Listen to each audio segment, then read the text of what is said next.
Hi today's welcome back to Market Waves. Nifty, bank Nifty, Sensex എന്നീ ഇൻഡെക്സുകളുടെ daily അനാലിസിസിലേക്ക് ഏവർക്കും സ്വാഗതം. പതിവ് പോലെ ഇന്ന് നിഫ്റ്റി എങ്ങനെ ട്രേഡ് ചെയ്യാൻ കഴിഞ്ഞു എന്ന് പരിശോധിക്കാം. 17/12/2024 ചൊവ്വാഴ്ച 24,319 എന്ന ലെവലിൽ ക്ലോസ് ചെയ്തിരുന്ന നിഫ്റ്റി ഇന്ന് ഓപ്പൺ ആയത് -21 പോയിന്റ്, ചെറിയ ഗ്യാപ് ഡൗൺ 24,297 എന്ന ലെവലിലായിരുന്നു. ഇന്നത്തെ ഹൈ ആൻഡ് ലോ പരിശോധിക്കുമ്പോൾ നമുക്ക് കാണാൻ കഴിയും ഏതാണ്ട് 245 പോയിന്റിന്റെ മൂവ്മെന്റ് തന്നിട്ടുണ്ട്. അപ്പോൾ ഇന്ന് രാവിലെ ഗ്യാപ് ഡൗൺ ഓപ്പണിംഗ് തന്ന് എങ്കിൽ പോലും വളരെ പെട്ടെന്ന് പ്രൈസ് ആദ്യത്തെ 5 മിനിറ്റ് ക്യാൻഡിൽ പരിശോധിക്കുമ്പോൾ നമുക്ക് കാണാൻ കഴിയും പ്രൈസ് അപ്വേർഡ് സഞ്ചരിക്കുകയാണ് ചെയ്തത്. നമുക്കറിയാം ആദ്യത്തെ ട്രേഡുകൾ നടക്കുന്നത് മിക്കവാറും 1 മിനിറ്റ് 3 മിനിറ്റ് എന്ന ക്യാൻഡിലുകളെ ലാക്കാക്കി തന്നെയായിരിക്കും. ആ തരത്തിൽ പ്രൈസ് ഗ്യാപ് ഡൗൺ ഓപ്പണായി ഒന്ന് ഉയർന്നു കിട്ടിയപ്പോൾ തൊട്ട് മുകളിലുള്ള ഒരു റെസിസ്റ്റൻസ് ലെവൽ സ്റ്റോപ്പ് ലോസ് ആയി കണക്കാക്കിക്കൊണ്ട് ഇവിടെ നിന്നും ചെറിയ റിജക്ഷൻ കാണിക്കുമ്പോൾ തന്നെ ഒരു പുട്ട് ഓപ്ഷൻ എടുത്ത് ഏതൊരാൾക്കും ഡൗൺ സൈഡിലേക്ക് നല്ല ഒരു ടാർഗറ്റ് കിട്ടിയിട്ടുണ്ട്. കാരണം ഗ്യാപ് ഡൗൺ ആയതുകൊണ്ട് ചെറിയ അപ്പ് കിട്ടുമ്പോൾ തന്നെ സെല്ലിംഗ് ഡയറക്ഷനിലേക്ക് ട്രേഡേഴ്സ് പോയേക്കാം. അത്തരത്തിൽ ഒരു ട്രേഡ് എടുത്തവർക്ക് അതുവരെ രേഖപ്പെടുത്തിയ ലോ എന്ന ലെവലിലേക്ക് താഴേക്ക് വന്നു.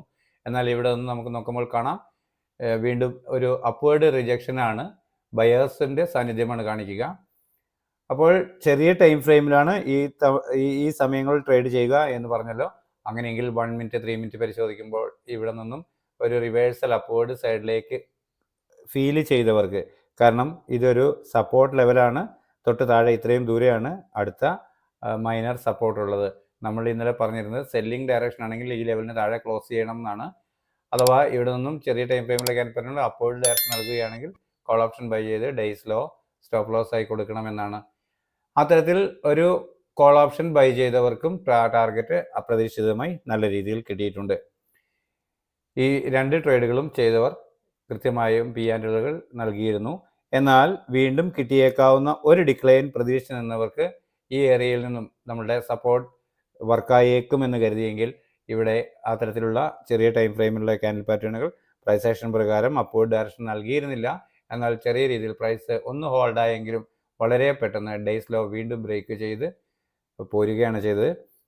അപ്പോൾ ഈ ഏരിയയിൽ നിന്നും സെല്ലിംഗ് ഡയറക്ഷൻ ആണോ അഥവാ ഈ ഡിക്ലൈൻ ട്രേഡ് ചെയ്യാം എന്ന് കരുതിയ ഏതൊരാൾക്കും ഈ ട്രേഡ് നല്ല പ്രോഫിറ്റ് കിട്ടിയിട്ടുണ്ട്. അത്തരത്തിലുള്ള പ്രോഫിറ്റ് ബോക്സും ലഭിച്ചിട്ടുണ്ട്. എന്നാൽ ഈ ലെവൽ ബ്രേക്ക് ചെയ്ത് പോരുമ്പോൾ തീർച്ചയായും അപ്പർ സൈഡും ലോവർ സൈഡും മാറി മാറി കട്ട് ചെയ്യുമ്പോൾ തീർച്ചയായും ട്രേഡേഴ്സ് കൺഫ്യൂസ്ഡ് ആവും. ആ കൺഫ്യൂഷൻ ഇവിടെ നോക്കിയാൽ തിരിയും. കൃത്യമായും ഈ ഡയറക്ഷനിലോട്ട് മാത്രമായി നിന്ന് പ്രൈസ് ഒന്ന് വീണ്ടും റീട്രേസ് ചെയ്യാനാണ് ശ്രമിച്ചത്. ആ വിധത്തിൽ ട്രേഡ് ചെയ്യുമ്പോൾ കൃത്യമായും ഇവിടെ ഈ ലെവൽ അത് നമ്മൾ സപ്പോർട്ടായി കണ്ടതാണ്. എന്നാൽ തൊട്ട് താഴെയുള്ള മൈനർ സപ്പോർട്ടിന് താഴെ ക്ലോസ് ചെയ്ത് വീണ്ടും ഒരു അപ്പ് മൂവ് കിട്ടുമ്പോൾ അതുവരെ രേഖപ്പെടുത്തിയ ഡേയ്സ് ഹൈ അപ്വേർഡ് ബ്രേക്ക് ചെയ്യാതെ ചെറിയ ടൈം ഫ്രെയിമിലുള്ള ക്യാൻഡിൽ പാറ്റേണുകൾ സെല്ലിംഗ് ഡയറക്ഷൻ നൽകുന്നു എന്ന് ഫീൽ ചെയ്താൽ പുട്ട് ഓപ്ഷൻ ബൈ ചെയ്യാം എന്നായിരുന്നു. ആ തരത്തിൽ കൃത്യമായും ആ ഡയലോഗ് ശ്രദ്ധിച്ചിട്ടുള്ളവർക്ക് ഇവിടെ നിന്നും റിജക്ഷൻ കാണിക്കുമ്പോൾ തന്നെ ഒരു പുട്ട് ഓപ്ഷൻ ബൈ ചെയ്യാൻ കഴിഞ്ഞിട്ടുണ്ട്. പ്രതീക്ഷിക്കേണ്ട ടാർഗറ്റ് അതുവരെ രേഖപ്പെടുത്തിയ ലോ ആണ്. എന്നാൽ അതിന് താഴോട്ട് ക്ലോസ് ചെയ്യുകയാണ് 5 മിനിറ്റ് 15 മിനിറ്റ് എങ്കിൽ പ്രൈസ് വീണ്ടും ഡൗൺ സൈഡിലേക്ക് വന്നേക്കും എന്നാണ്. അങ്ങനെയെങ്കിൽ വീണ്ടും കിട്ടുന്ന അപ്പ് മൂവുകൾ buy sell on every rise എന്ന രീതിയിൽ ട്രേഡ് ചെയ്തവർക്ക് വീണ്ടും പ്രോഫിറ്റ് കിട്ടിയിട്ടുണ്ട്. എന്നാൽ തുടർന്ന് ഈ ഏരിയ ഈ 2 ലെവലുകൾക്കിടയിൽ കൺസോളിഡേറ്റ് ചെയ്യുകയായിരുന്നു ചെയ്തിരുന്നത്. എന്നാൽ ഈ ഏരിയയും വളരെ വ്യക്തമായി ട്രേഡ് ചെയ്യാൻ പറ്റും. ചെറിയ പ്രോഫിറ്റുകൾ മാത്രമേ ലഭിക്കുകയുള്ളൂ എന്നുള്ളതാണ്. ഇതൊരു പോയിന്റ് അടിസ്ഥാനത്തിൽ ഇത്ര പോയിന്റുകൾ ഒരു 6 പോയിന്റ് 10 പോയിന്റ് പ്രോഫിറ്റ് കിട്ടിയാൽ എക്സിറ്റ് ആകാം എന്ന ഒരു മെൻറ്റാലിറ്റി ഉള്ള ഏതൊരാൾക്കും ഈ അപ്പ് മൂവുകളും ഈ ഡൗൺ മൂവുകളും കൃത്യമായി ട്രേഡ് ചെയ്യാൻ കഴിഞ്ഞിട്ടുണ്ട്. പലരും മാത്രത്തിലുള്ള ചെറിയ ചെറിയ പ്രോഫിറ്റ് ബോക്സുകൾ അയച്ചു തന്നിരുന്നു. അങ്ങനെ ഇന്ന് പ്രൈസ് 24,214 എന്ന ലെവലിൽ ക്യാൻഡിൽ പ്രകാരം ക്ലോസ് ആയി കാണുന്നതാണ് ഇവിടെയുള്ളത്. അപ്പോൾ ഈ ലെവലുകളെ അടിസ്ഥാനപ്പെടുത്തിക്കൊണ്ട് നാളെ എന്തായിരിക്കാം നമ്മുടെ ട്രേഡിംഗ് പ്ലാൻ എന്ന് പരിശോധിക്കാം. 24,193 എന്ന ലെവലാണ് ആദ്യമായി ലഭിക്കാവുന്ന ഒരു സപ്പോർട്ട് എന്ന രീതിയിൽ ഞാൻ രേഖപ്പെടുത്തിയിട്ടുള്ളത്. അതിന് തൊട്ട് താഴെ മൈനർ സപ്പോർട്ടായി ഇന്നത്തെ ലോ 24,149 എന്ന ലെവലും രേഖപ്പെടുത്തിയിട്ടുണ്ട്. ആദ്യമായി ലഭിക്കാവുന്ന ഒരു റെസിസ്റ്റൻസ് എന്ന രീതിയിൽ 24,358 രേഖപ്പെടുത്തിയിട്ടുള്ളത്. അതിന് തൊട്ട് മുകളിലുള്ള റെസിസ്റ്റൻസ് ലെവലുകൾ 24,407, 501, 573, 656 ഈ ലെവലാണ് അല്പം സ്ട്രോങ് ആയതായി കമ്പാരിറ്റീവ്ലി ഏറ്റവും സ്ട്രോങ് ആയി ഫീൽ ചെയ്യാൻ സാധ്യതയുള്ള ഒരു റെസിസ്റ്റൻസ് ലെവൽ. എന്നാൽ ഇതും ഒരു മൈനർ റെസിസ്റ്റൻസ് ആണ്. എങ്കിലും ഇത്രയും റേഞ്ച് ഉള്ളതുകൊണ്ട് മാത്രമാണ് ഈ തരത്തിൽ രേഖപ്പെടുത്തുന്നത്. അപ്പോൾ ഇവിടെ ഒരു ഫ്ലാറ്റ് ഓപ്പണിംഗ് നൽകിയതിനു ശേഷം ചെറിയ ടൈം ഫ്രെയിമിലുള്ള ക്യാൻഡിൽ പാറ്റേണുകൾ പ്രൈസ് ആക്ഷൻ പ്രകാരം അപ്വേർഡ് ഡയറക്ഷൻ നൽകുന്നു എന്ന് ഫീൽ ചെയ്താൽ അതുവരെ രേഖപ്പെടുത്തിയ ഡേയ്സിലോ അതല്ലെങ്കിൽ തൊട്ട് താഴെയുള്ള സപ്പോർട്ട് ലെവൽ സ്റ്റോപ്പ് ലോസ് ആയി കണക്കാക്കി അപ്വേർഡ് ഡയറക്ഷൻ ട്രേഡ് ചെയ്യാം. ലഭിക്കേണ്ട ആദ്യത്തെ ടാർഗറ്റ് ഈ ലെവലിന് മുകളിൽ ഒരു 5 മിനിറ്റ് 15 മിനിറ്റ് ക്യാൻ ക്ലോസ് ആവുക എന്നത് തന്നെയാണ്. അങ്ങനെ ലഭിക്കുമ്പോൾ വീണ്ടും ഒരു ഡിക്ലൈൻ ലഭിക്കുകയാണെങ്കിൽ അതുവരെ രേഖപ്പെടുത്തിയ ഡേയ്സിലോ ഡൗൺ സൈഡിലേക്ക് ബ്രേക്ക് ചെയ്യാതെ ചെറിയ ടൈം ഫ്രെയിമിലുള്ള ക്യാൻഡിൽ പാറ്റേണുകൾ പ്രൈസ് ആക്ഷൻ പ്രകാരം വീണ്ടും അപ്വേർഡ് ഡയറക്ഷൻ നൽകുന്നു എന്ന് ഫീൽ ചെയ്താൽ കോൾ ഓപ്ഷൻ തന്നെ ബൈ ചെയ്യാൻ കഴിയും. ഡേയ്സ് ലോ ആയിരിക്കും അപ്പോഴത്തെ സ്റ്റോപ്പ് ലോസ്. പ്രതീക്ഷിക്കേണ്ട ടാർഗറ്റ് അതുവരെ രേഖപ്പെടുത്തിയ ഉയരമാണ്. എന്നാൽ അതിന് മുകളിലോട്ട് പ്രൈസ് മൂവ് ചെയ്യുകയാണെങ്കിൽ തുടർന്ന് ഈ ലെവലുകൾ ടാർഗറ്റുകളായി ലഭിച്ചേക്കാം എന്നാണ് കണക്കാക്കുന്നത്. അങ്ങനെ ഓരോ ഡിക്ലൈനും വീണ്ടും പുതിയ ഉയരങ്ങൾ തന്നു പോവുകയാണെങ്കിൽ ബൈ ഓൺ എവറി ഡിപ്പ് എന്ന രീതിയിൽ നമുക്ക് ട്രേഡ് ചെയ്യാൻ കഴിയുമെന്നാണ് കരുതുന്നത്. എന്നാൽ ഫ്ലാറ്റ് ഓപ്പണിംഗിന് ശേഷം ചെറിയ ടൈം ഫ്രെയിമിലുള്ള ക്യാൻഡിൽ പാറ്റേണുകൾ സെല്ലിംഗ് ഡയറക്ഷൻ നൽകുന്നു എന്ന് ഫീൽ ചെയ്താൽ അതുവരെ രേഖപ്പെടുത്തിയ ഡേയ്സ് ഹൈ അതല്ലെങ്കിൽ തൊട്ട് മുകളിലുള്ള ഏതെങ്കിലും ഒരു റെസിസ്റ്റൻസ് ലെവൽ കൃത്യമായ ഒരു സ്റ്റോപ്പ് ലോസ് ആയി കണക്കാക്കി ഡൗൺ സൈഡിലേക്ക് ട്രേഡ് ചെയ്യുക എന്നതാണ് വേണ്ടത്. അങ്ങനെയെങ്കിൽ ആദ്യം ലഭിക്കേണ്ടത് ഇന്നത്തെ ലോയ്ക്ക് താഴെ ഒരു 5 മിനിറ്റ് 15 മിനിറ്റ് ക്യാൻ ക്ലോസ് ആവുക എന്നത് തന്നെയാണ്. അങ്ങനെ ലഭിക്കുകയാണെങ്കിൽ വീണ്ടും ഒരു അപ്പ് മൂവ് കിട്ടുമ്പോൾ അതുവരെ രേഖപ്പെടുത്തിയ ഡേയ്സ് ഹൈ അപ്പർ സൈഡിലേക്ക് ബ്രേക്ക് ചെയ്യാതിരിക്കുകയും ചെറിയ ടൈം ഫ്രെയിമിലുള്ള ക്യാൻഡിൽ പാറ്റേണുകൾ സെല്ലിംഗ് ഡയറക്ഷൻ നൽകുകയും ചെയ്താൽ പുട്ട് ഓപ്ഷൻ തന്നെ വീണ്ടും ബൈ ചെയ്യാൻ കഴിയും. ഡേയ്സ് ഹൈ ആയിരിക്കും സ്ട്രിക്റ്റ് ആയ സ്റ്റോപ്പ് ലോസ്. പ്രതീക്ഷിക്കേണ്ട ടാർഗറ്റ് അതുവരെ രേഖപ്പെടുത്തിയ ലോ ആണ്. എന്നാൽ അതിന് താഴോട്ട് 5 മിനിറ്റ് 15 മിനിറ്റ് ക്യാൻ ക്ലോസ് ആവുകയാണെങ്കിൽ പ്രൈസ് ഗ്രാജുവലി ഡൗൺ സൈഡിലേക്ക് വീണ്ടും ഈ ലെവലുകൾ ടെസ്റ്റ് ചെയ്തേക്കാം എന്നാണ് പ്രതീക്ഷിക്കുക. അങ്ങനെയെങ്കിൽ ലഭിക്കാവുന്ന ടാർഗറ്റുകളാണ് ഇവിടെ കാണുന്നവ. നിങ്ങൾക്ക് കാണാമെന്ന് കരുതുന്നു. 24,037 അല്പം സ്ട്രോങ് ആയ ഒരു സപ്പോർട്ടായി പ്രവർത്തിച്ചേക്കാം. അതുപോലെ 23,963, 872, 799, 731 എന്നിങ്ങനെയുള്ള ലെവലുകളാണ് ഞാൻ വീണ്ടും രേഖപ്പെടുത്തിയിട്ടുള്ളത്. 52,106 എന്ന ലെവലാണ് ബാങ്ക് നിഫ്റ്റിയിൽ ആദ്യമായി ലഭിക്കാവുന്ന ഒരു സപ്പോർട്ട് എന്ന രീതിയിൽ രേഖപ്പെടുത്തിയിട്ടുള്ളത്. അതുപോലെ ഇന്നത്തെ ലോ അതൊരു മൈനർ സപ്പോർട്ടായി 52,010 എന്ന ലെവലിൽ രേഖപ്പെടുത്തിയിട്ടുണ്ട്. തുടർന്ന് ലഭിക്കാവുന്ന ആദ്യത്തെ നിഫ്റ്റിയിൽ പറഞ്ഞതുപോലെ തന്നെ 52,486 എന്ന ലെവൽ മറ്റൊരു മൈനറല്ല ഒരു റെസിസ്റ്റൻസ് ലെവലാണ് ഇന്നത്തെ മൂവ്മെൻറ്റിനെ അടിസ്ഥാനപ്പെടുത്തിക്കൊണ്ട്. എന്നാൽ അല്പം കൂടി സ്ട്രോങ് ആയ ഒരു റെസിസ്റ്റൻസ് ആയി മാറാൻ സാധ്യതയുള്ളത് 52,779 എന്ന ലെവലാണ്. അപ്പോൾ ഇവിടെ ഒരു ഫ്ലാറ്റ് ഓപ്പണിംഗ് നൽകിയതിനു ശേഷം ചെറിയ ടൈം ഫ്രെയിമിലെ ക്യാൻഡിൽ പാറ്റേണുകൾ പ്രൈസ് ആക്ഷൻ പ്രകാരം അപ്വേർഡ് ഡയറക്ഷൻ നൽകുന്നു എന്ന് ഫീൽ ചെയ്താൽ അതുവരെ രേഖപ്പെടുത്തിയ ഡേയ്സിലോ അതല്ലെങ്കിൽ തൊട്ട് താഴെയുള്ള സപ്പോർട്ട് ലെവൽ സ്റ്റോപ്പ് ലോസ് ആയി കണക്കാക്കി അപ്വേർഡ് ഡയറക്ഷനിലേക്ക് ട്രേഡ് ചെയ്യാൻ കഴിയും. ആദ്യമായി ലഭിക്കേണ്ട ടാർഗറ്റ് ഈ ലെവലിന് മുകളിൽ ഒരു 5 മിനിറ്റ് 15 മിനിറ്റ് ക്യാൻ ക്ലോസ് ആവുക എന്നതാണ്. അങ്ങനെ ലഭിക്കുകയാണെങ്കിൽ വീണ്ടും ഒരു ഡിക്ലൈൻ കിട്ടുമ്പോൾ അതുവരെ രേഖപ്പെടുത്തിയ ഡേയ്സിലോ ഡൗൺ സൈഡിലേക്ക് ബ്രേക്ക് ചെയ്യാതിരിക്കുകയും ചെറിയ ടൈം ഫ്രെയിമിലെ ക്യാൻഡിൽ പാറ്റേണുകൾ പ്രൈസ് ആക്ഷൻ പ്രകാരം വീണ്ടും അപ്വേർഡ് ഡയറക്ഷൻ തന്നെ നൽകുകയും ചെയ്താൽ കോൾ ഓപ്ഷൻ തന്നെ ബൈ ചെയ്യാൻ കഴിയും. ഡേയ്സിലോ ആയിരിക്കും അപ്പോൾ പ്രധാനമായ സ്റ്റോപ്പ് ലോസ് ആയി കണക്കാക്കേണ്ടത്.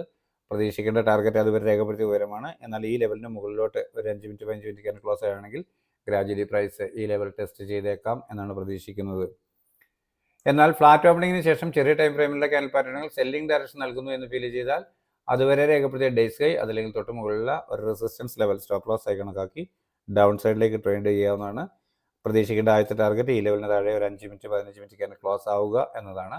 അങ്ങനെ ലഭിക്കുകയാണെങ്കിൽ വീണ്ടും ഒരു അപ്പ് മൂവ് കിട്ടുമ്പോൾ അതുവരെ രേഖപ്പെടുത്തിയ ഡേയ്സ് ഹൈ അപ്പർ സൈഡിലേക്ക് ബ്രേക്ക് ചെയ്യാതിരിക്കുകയും ചെറിയ ടൈം ഫ്രെയിമിലുള്ള ക്യാൻഡിൽ പാറ്റേണുകൾ സെല്ലിംഗ് ഡയറക്ഷൻ നൽകുകയും ചെയ്താൽ വീണ്ടും പുട്ട് ഓപ്ഷൻ തന്നെ ബൈ ചെയ്യാൻ കഴിയും. ഡേയ്സ് ഹൈ ആയിരിക്കും അപ്പോഴത്തെ സ്ട്രിക്റ്റ് ആയ സ്റ്റോപ്പ് ലോസ് ലെവൽ. പ്രതീക്ഷിക്കേണ്ട ടാർഗറ്റ് അതുവരെ രേഖപ്പെടുത്തിയ ലോ ആണ്. എന്നാൽ അതിന് താഴോട്ട് 5 മിനിറ്റ് 15 മിനിറ്റ് ക്യാൻ ക്ലോസ് ആവുകയാണെങ്കിൽ ഗ്രാജുവലി ഈ ലെവലുകൾ കിട്ടിയേക്കാം എന്നാണ് പ്രതീക്ഷിക്കുന്നത്.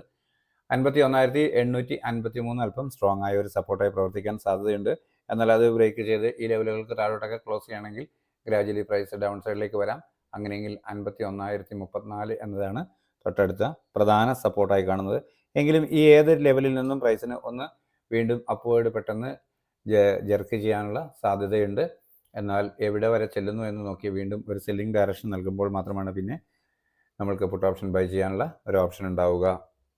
80,166 എന്ന ലെവലാണ് സെൻസെക്സിൽ ആദ്യമായി ലഭിക്കാവുന്ന ഒരു സപ്പോർട്ട് എന്ന രീതിയിൽ രേഖപ്പെടുത്തിയിട്ടുള്ളത്. അതുപോലെ തന്നെ 80,048 എന്ന ലെവലിൽ ഇന്നത്തെ ഡേയ്സ് ലോയും രേഖപ്പെടുത്തിയിട്ടുണ്ട്. 80,769 ആദ്യമായി ലഭിക്കാവുന്ന ഒരു റെസിസ്റ്റൻസ് ലെവൽ എന്നാണ് രേഖപ്പെടുത്തിയിട്ടുള്ളത്.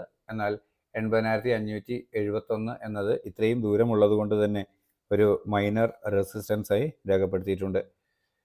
അപ്പോൾ ഒരു ഫ്ലാറ്റ് ഓപ്പണിംഗ് നൽകിയതിനു ശേഷം ചെറിയ ടൈം ഫ്രെയിമിലെ ക്യാൻഡിൽ പാറ്റേണുകൾ പ്രൈസ് ആക്ഷൻ പ്രകാരം അപ്വേർഡ് ഡയറക്ഷൻ നൽകുന്നു എന്ന് ഫീൽ ചെയ്താൽ അതുവരെ രേഖപ്പെടുത്തിയ ഡേയ്സിലോ അതല്ലെങ്കിൽ തൊട്ട് താഴെയുള്ള സപ്പോർട്ട് ലെവൽ സ്റ്റോപ്പ് ലോസ് ആയി കണക്കാക്കി അപ്വേർഡ് ഡയറക്ഷനിൽ ട്രേഡ് ചെയ്യാം.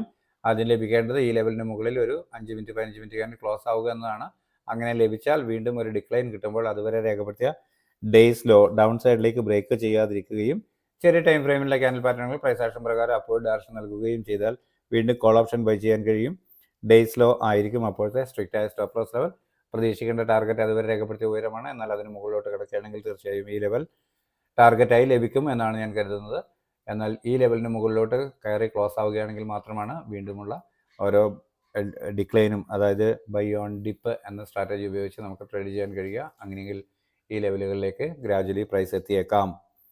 എന്നാൽ ഫ്ലാറ്റ് ഓപ്പണിങ്ങിന് ശേഷം ചെറിയ ടൈം ഫ്രെയിമിലെ ക്യാൻഡിൽ പാറ്റേണുകൾ സെല്ലിംഗ് ഡയറക്ഷൻ നൽകുന്നു എന്ന് ഫീൽ ചെയ്താൽ അതുവരെ രേഖപ്പെടുത്തിയ ഡേയ്സ് അതല്ലെങ്കിൽ തൊട്ട് മുകളിലുള്ള റെസിസ്റ്റൻസ് ലെവൽ ഏതോ ഒന്ന് അത് സ്റ്റോപ്പ് ലോസ് ആയി കണക്കാക്കിക്കൊണ്ട് ഡൗൺ സൈഡിലേക്ക് ട്രേഡ് ചെയ്യാം. ആദ്യം ലഭിക്കേണ്ടത് ഇന്നത്തെ ലോയ്ക്ക് താഴെ ഒരു 5 മിനിറ്റ് ക്യാൻഡിൽ ക്ലോസ് ആവുക എന്നതാണ്. അങ്ങനെ ലഭിക്കുകയാണെങ്കിൽ വീണ്ടും ഒരു അപ്പ് മൂവ് കിട്ടുമ്പോൾ അതുവരെ രേഖപ്പെടുത്തിയ ഡേയ്സ് അപ്പർ സൈഡിലേക്ക് ബ്രേക്ക് ചെയ്യാതിരിക്കുകയും ചെറിയ ടൈം ഫ്രെയിമിലെ ക്യാൻഡിൽ പാറ്റേണുകൾ സെല്ലിംഗ് ഡയറക്ഷൻ നൽകുകയും ചെയ്താൽ പുട്ട് ഓപ്ഷൻ തന്നെ വീണ്ടും ബൈ ചെയ്യാൻ കഴിയും. ഡേയ്സ് ഹൈ ആയിരിക്കും അപ്പോഴത്തെ സ്ട്രിക്റ്റ് ആയ സ്റ്റോപ്പ് ലോസ് ലെവൽ. പ്രതീക്ഷിക്കേണ്ട ടാർഗറ്റ് അതുവരെ രേഖപ്പെടുത്തിയ ലോ ആണ്. എന്നാൽ അതിന് താഴോട്ട് ക്ലോസ് ചെയ്യുകയാണെങ്കിൽ ഈ ലെവൽ ടെസ്റ്റ് ചെയ്തേക്കാം. 79,908 എന്നുള്ളതാണ് കണക്കാക്കുന്നത്. എന്നാൽ അതിന് താഴോട്ട് ക്ലോസ് ചെയ്യുകയാണെങ്കിൽ മാത്രം വീണ്ടും ഓരോ അപ്പ് മൂവും സെൽ ഓൺ റൈസ് എന്ന രീതിയിൽ ട്രേഡ് ചെയ്യപ്പെടുകയാണെങ്കിൽ തീർച്ചയായും ഈ ടാർഗറ്റുകൾ ലഭിച്ചേക്കാം എന്നാണ് പ്രതീക്ഷിക്കുന്നത്. എന്നാൽ 79,908 എന്നത് അല്പം സ്ട്രോങ് ആയ സപ്പോർട്ടായി പ്രവർത്തിക്കാൻ സാധ്യതയുണ്ട് എന്നാണ് കരുതുന്നത്. അതുകൊണ്ട് തന്നെയാണ് ഇവിടെ ഒരു തിക്ക് ബ്ലൂ ലൈൻ രേഖപ്പെടുത്തിയിട്ടുള്ളത്. എന്നാൽ ഈ ലെവൽ ബ്രേക്ക് ചെയ്ത് കഴിഞ്ഞാൽ തുടർന്ന് അല്പം സ്ട്രോങ് ആയ ഒരു സപ്പോർട്ടായി 79,186 എന്ന ലെവലാണ് കാണുന്നത്. അപ്പോൾ ഇത്രയുമാണ് നമ്മളുടെ 3 ഇൻഡെക്സുകളിലേക്കും നാളേക്ക് വേണ്ടിയുള്ള ട്രേഡിംഗ് പ്ലാന്. നിങ്ങൾക്കറിയാം, ഞാനൊരു സെബി രജിസ്ട്രേഡ് വ്യക്തി ആയതുകൊണ്ടൊന്നുമല്ല ഇത്തരത്തിലുള്ള ഒരു പ്ലാൻ തയ്യാറാക്കുന്നത്. എൻ്റെ എക്സ്പീരിയൻസിൻ്റെ വെളിച്ചത്തിൽ എൻ്റെ ട്രേഡിംഗ് ആവശ്യത്തിലേക്കായി തയ്യാറാക്കുന്ന പ്ലാൻ തന്നെയാണ്. നിങ്ങൾക്ക് ഉപയോഗിക്കാവുന്നതാണ്. എന്നാൽ റിസ്ക് പൂർണ്ണമായും നിങ്ങളുടേതാണ്. എന്നാൽ നമ്മുടെ ചാനലിലെ ഈ ലെവലുകൾ പരിശോധിക്കുന്നതിലൂടെ ഇത് ഗുണകരമാണ് എന്ന് നിങ്ങൾക്ക് തോന്നുകയാണെങ്കിൽ നിങ്ങളുടെ സുഹൃത്തുക്കളായ ട്രേഡേഴ്സിനും ചാനൽ ഷെയർ ചെയ്ത് കൊടുക്കണം. നിങ്ങളുടെ അഭിപ്രായ നിർദ്ദേശങ്ങൾ കമൻറ്റ് ബോക്സിൽ രേഖപ്പെടുത്തി ലൈക്ക് ചെയ്ത് ചാനലിനെ സപ്പോർട്ട് ചെയ്യണം എന്ന് പ്രത്യേകം ഓർമ്മപ്പെടുത്തുന്നു. നാളെയും നല്ല ട്രേഡിംഗ് അവസരങ്ങൾ നൽകുന്ന മൂവ്മെൻറ്റ് എല്ലാ ഇൻഡെക്സുകളിലും ഉണ്ടാവട്ടെ. എല്ലാവർക്കും ട്രേഡ് വളരെ വേഗം തന്നെ തിരിച്ചറിയാനും നല്ല പ്രോഫിറ്റ് ട്രേഡിലൂടെ ഉണ്ടാക്കാനും സാധ്യമാകട്ടെ എന്ന് ആശംസിച്ചുകൊണ്ട് തൽക്കാലം നിർത്തുന്നു. താങ്ക്